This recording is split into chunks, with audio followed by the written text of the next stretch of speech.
Welcome to another episode of Midlifers. We are here at Planters Market at Sin Sin Nursery, as you can see up there.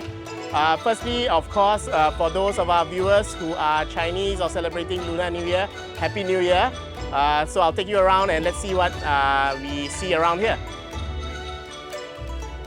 Okay, see, I'll send to you later. I'll send to you later. Hey, Leon. Hey, hello. What are you doing here? You're selling cameras? Not selling camera today. Yeah, today no camera. My other business, actually, we are running one of Singapore's biggest plant market. So we create events around quarterly, every 4 times a year, for the industry to come together, to sell plants and to have fun, most importantly. Okay. Yeah. Maybe for our viewers, you can tell them where we are right now. Oh, yes, yeah. Today is a very special place because this is actually the home ground of Planters Market. Oh, right? okay. So Planters Market started from here. We are at Seletar Farmway, Seletar West Farmway, in the nursery called Chaichee Nursery. Okay. So this nursery has been here for about 40 to 50 years, right? And behind here is actually the Kampong House, one of the last remaining in Singapore. Right? This house has been here since the 1970s, right? So we started at Chaichee Nursery with the support of a lot of local growers. Very small time local growers, but we all came together to sell plants together. That's how we started, and then now we have gone into a bigger scale and running in places like Gardens by the Bay and Marina Bay Sands. I think that was in a previous video. Yes. So for those of you who haven't seen it, catch it in the thumbnail here.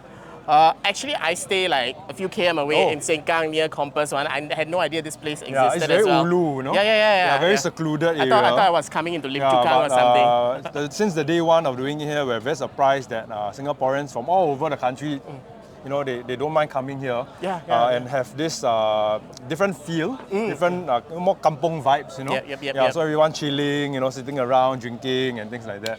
So it's a lot more fun experience. A lot more fun. Why don't we take a walk around and take a look at what they have? Show you all the different types of plants that they are selling. It's crazy. We have a lot of new vendors here with us today also. Okay. Yeah, so let's have a look. Okay, let's go. Okay, so I'm not really sure what I'm doing here because I don't really know anything about plants. I thought we were going on a photo walk, but so we are here at the Planters Market. Thanks, Ian. Next time some info will be quite handy lah.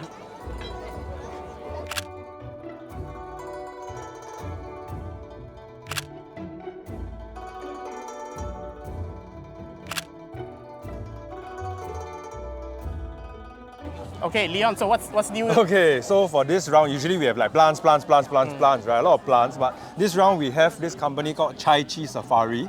It's the first time that they are joining us in Planters Market, all right? So they are actually specializing in paludariums and terrariums. Okay. Yeah, so you can have a look, they're all in an ecosystem, right? They call it a paludarium, where you have the land and water inside the tank, right? And you have terrarium plants. Okay. So it's you can keep them in your homes, in your living room, because it's self-sustaining. There's a grow light there and the humidity is all inside. Okay. Yeah, let's have a look. Okay. Yeah.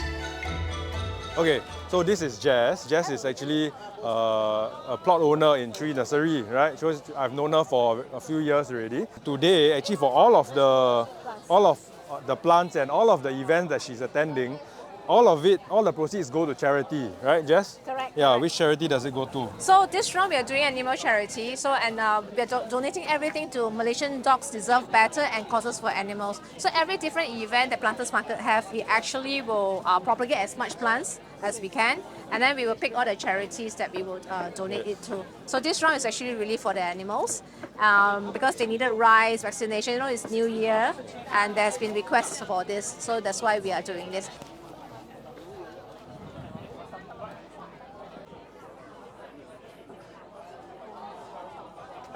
Okay, so this booth, this is actually Aroids, right? Yeah, so he's on Instagram.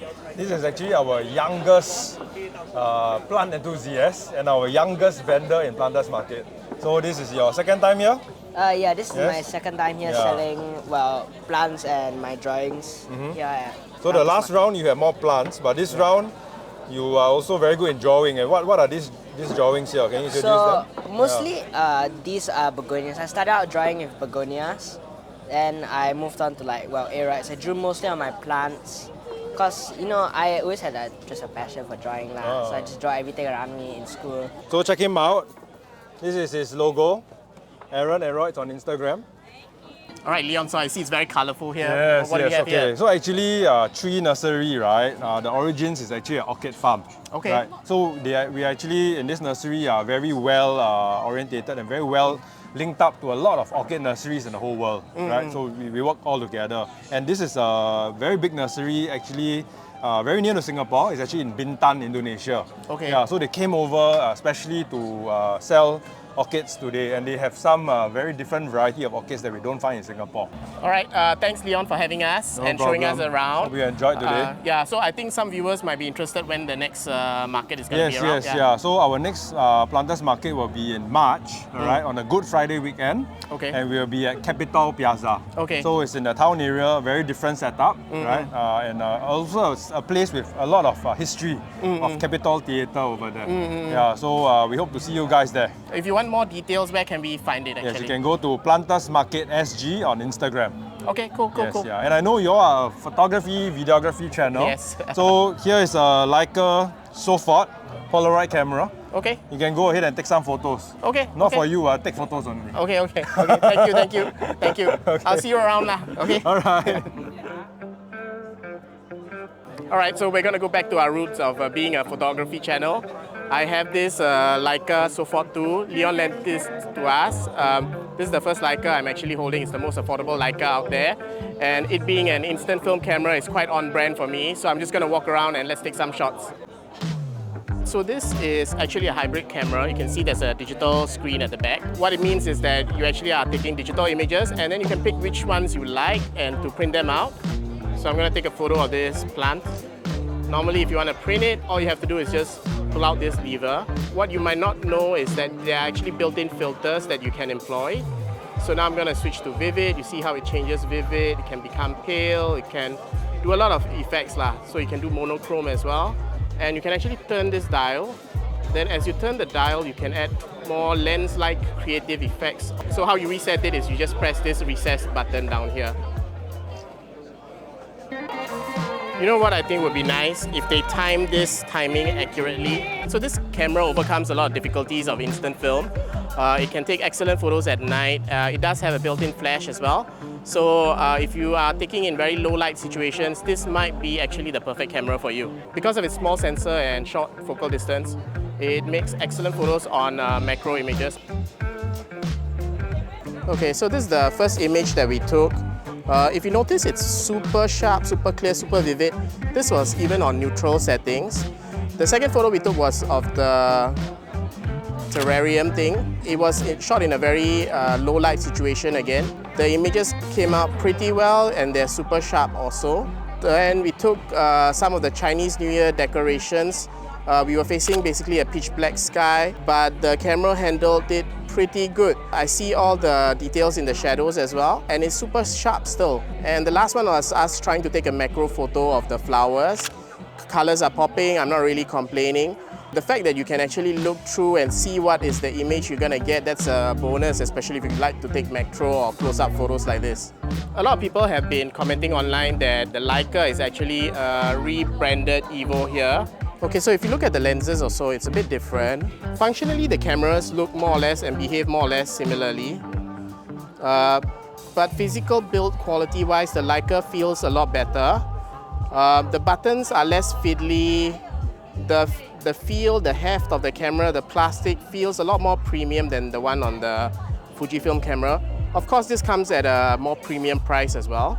Other than the build quality, the accessories are a bit different as well. On the Leica, it has like a magnetic port where it just clips on, but this is just a friction fit. So things are a bit not as well made. We took the exact same images. They look a bit different on the screen, but we're going to print them out and then we're going to see how they develop. I'm going to just print out this one that we took just now.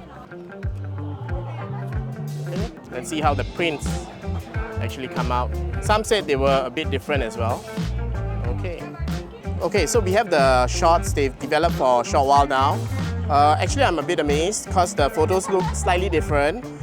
If you look at the Leica one, it seems to have exposed the skin tones a bit better. The highlights do not appear to be blown out either.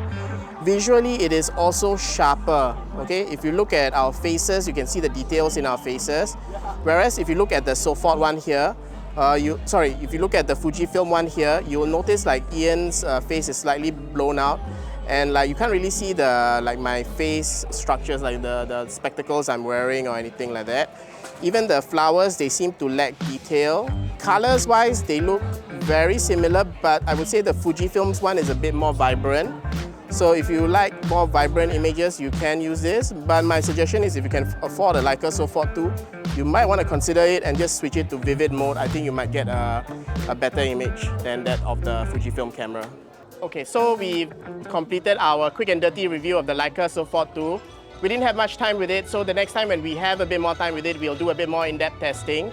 Of course, if you love this video, please like and subscribe down below.